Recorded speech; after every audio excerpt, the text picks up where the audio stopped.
Seguimos en TMT Conversaciones, vamos a charlar ahora con Lucía Bellocchio, que es fundadora de Trend Smart Cities y directora de la Diplomatura en Smart Cities de la Universidad Austral. Lucía, ¿cómo va?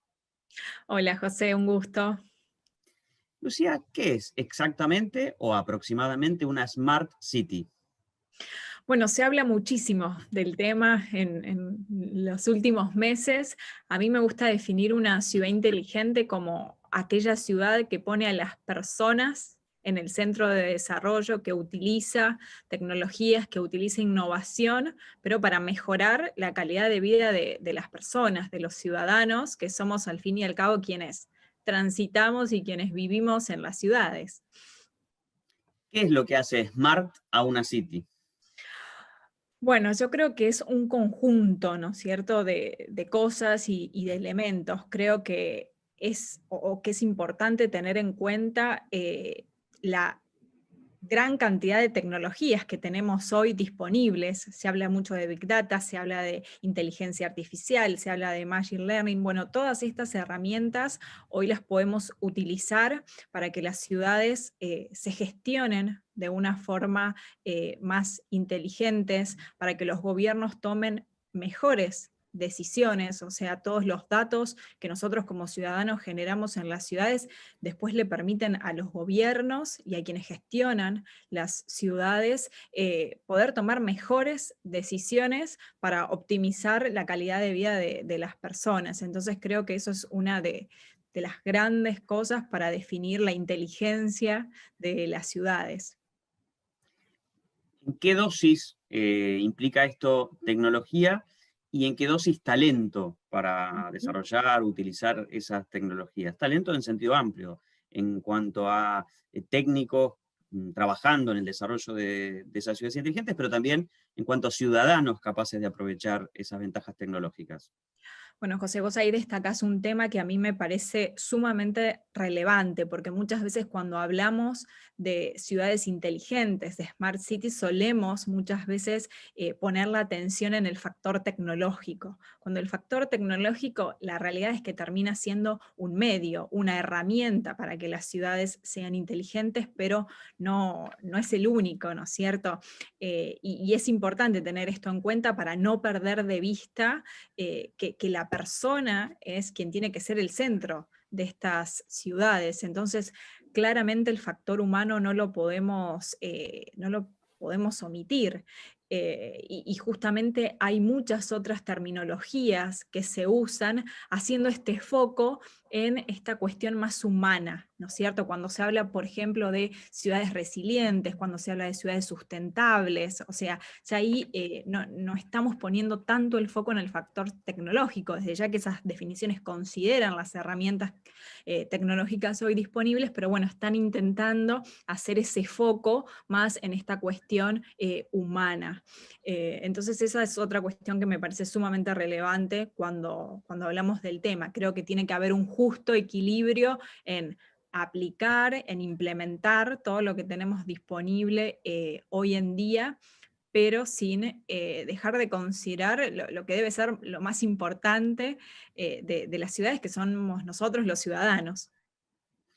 ¿Cuánto aporta el sector público y cuánto el sector privado? Y si querés, ahí dividimos en comercial y no comercial, al desarrollo de una ciudad inteligente.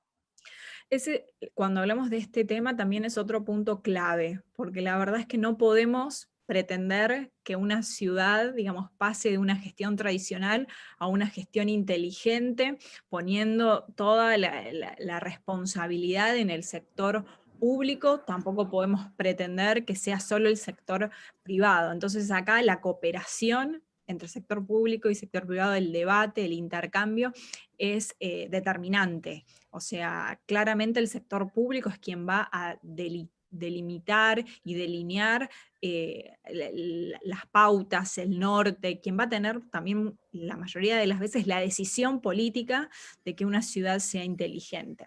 Pero a su vez necesitamos del sector privado, que muchas veces son quienes ofrecen determinadas soluciones para ciudades, quienes trabajan en lo que es la infraestructura. Entonces acá este es un tema en la mayoría de los temas que se estudian en esta cuestión, pero este tema es fundamental, hablar de la cooperación entre sector público y sector privado para que las ciudades sean cada vez más inteligentes. ¿Qué buenos ejemplos o ejemplos paradigmáticos tenemos en el mundo de ciudades inteligentes? Tal vez no Sí. necesariamente grandes capitales que uno sospecha, espera, que tienen más herramientas, que van más adelantadas, sino tal vez ciudades medianas. Ujú. Sí, la verdad es que hay muchos ejemplos en el mundo, y bueno, y hay que ver dónde ponemos el foco, ¿no es cierto? Yo creo, sinceramente, que no hay una ciudad que uno mire y que diga, bueno, esta ciudad en absolutamente todos los temas que estudiamos en ciudades inteligentes sea un modelo a seguir, ¿no es cierto? Sino quizás hay casos que se destacan, por ejemplo, porque han hecho una gestión inteligente de la movilidad, otros porque han puesto mayor atención en la cuestión y en la conciencia ambiental, otros porque están fomentando mucho la tecnología, la innovación. Entonces creo que estos ejemplos dependen mucho de dónde ponemos la atención.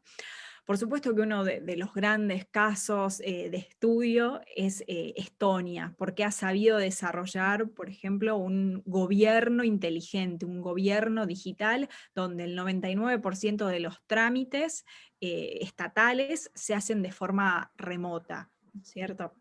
Pero bueno, hubo una planificación para que eso sea de esta forma. Cuando miramos, por ejemplo, en la región, el caso de Curitiba, es una ciudad que también nosotros la estudiamos mucho porque ha tenido una planificación, o sea, no es una ciudad improvisada. Desde los 60, 70 se ha intentado pensar cuál iba a ser el desarrollo urbano de la ciudad. En el último tiempo se viene fomentando mucho lo que es la innovación, el emprendedurismo. Entonces es un buen ejemplo que a mí también me gusta porque justamente es de nuestra región, de Latinoamérica.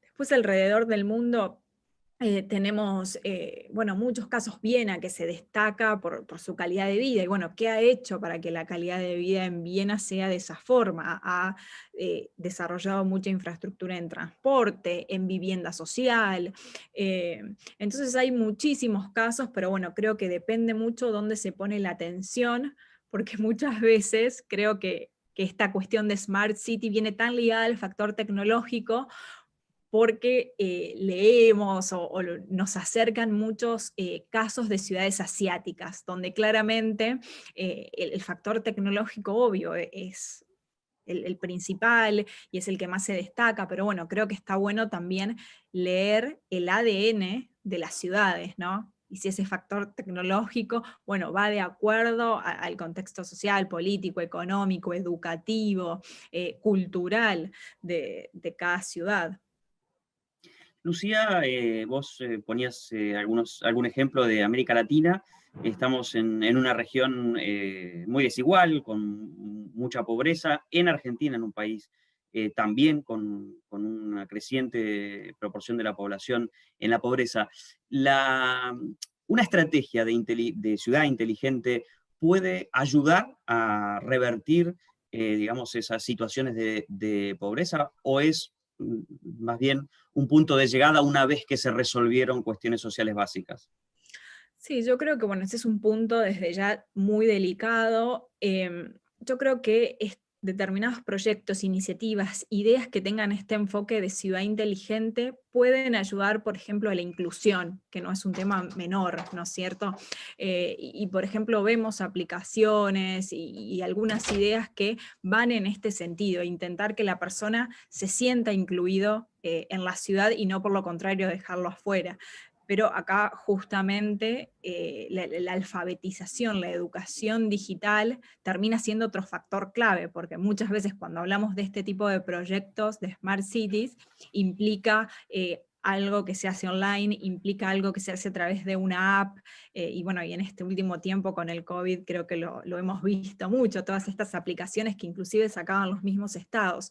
Y entonces creo que es importante esta cuestión de la educación digital para que las personas se sientan incluidas en los proyectos de su ciudad y no excluidas, que eso por supuesto, digamos, no ayuda a que la ciudad sea inclusiva, que sea una ciudad resiliente, bueno, y tiene obviamente conexión con la cuestión de la pobreza que vos mencionabas. En términos regulatorios, ¿no? De las leyes, las disposiciones, ¿la Argentina cómo está? ¿Es un país que estimula la adopción de tecnologías, de estrategias, de modelos de desarrollo inteligente de las ciudades, o más bien lo contrario? Sí, yo creo que en los últimos tiempos Argentina ha avanzado mucho. Hay varios, por ejemplo, informes, estadísticas que inclusive muestran esto y cómo, digamos, se ha avanzado en la digitalización. Por supuesto que en la región en general, no solamente en Argentina, falta en esta adopción por parte de la ciudadanía y de que determinados sectores no queden excluidos. La realidad es que hoy las tecnologías no son para todos, no están distribuidas equitativamente, todavía tenemos sectores de la sociedad que quedan afuera y bueno, hay que todavía trabajar para eso, pero se ha hecho en los últimos años y ahí vienen apareciendo, ¿no es cierto?, muchas innovaciones en este sentido, así que bueno, creo que eso sí vale la pena destacarlo. Lucía, muchísimas gracias. No, por favor, José, un placer. Hablábamos con Lucía Bellocchio, fundadora de Trend Smart Cities y directora de la Diplomatura en Smart Cities de la Universidad Austral. Y nosotros nos vemos la próxima. Gracias.